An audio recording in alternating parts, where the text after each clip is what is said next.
আত্মনির্ভরতার লক্ষ্যে যৌথভাবে কাজ করছে কেন্দ্রে নরেন্দ্র মোদী এবং রাজ্যে মানিক সাহার সরকার। এক্ষেত্রে বিশেষ করে মহিলাদেরকে আত্মনির্ভর করার জন্য গঠন করা হয়েছে স্বসহায়ক দল।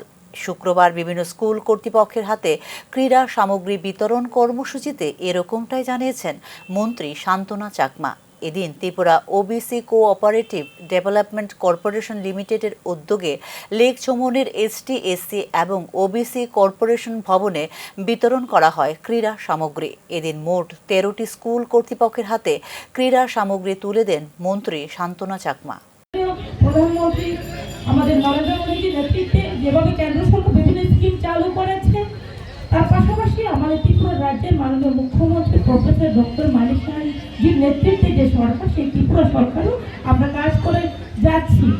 একটা উদ্দেশ্য যে আমাদের জাতি জনজাতি নির্বিশেষে হোক, আমাদের এসসি হোক, ওবিসি হোক, আমাদের এসসি, যে আমাদের একটাই লক্ষ্য যে আমাদের আত্মনির্ভর হতে হবে।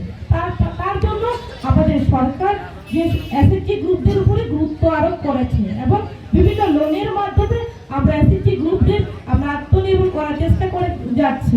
বিশেষ করে মহিলাদেরকে আমাদের সরকার গুরুত্ব দিয়েছে।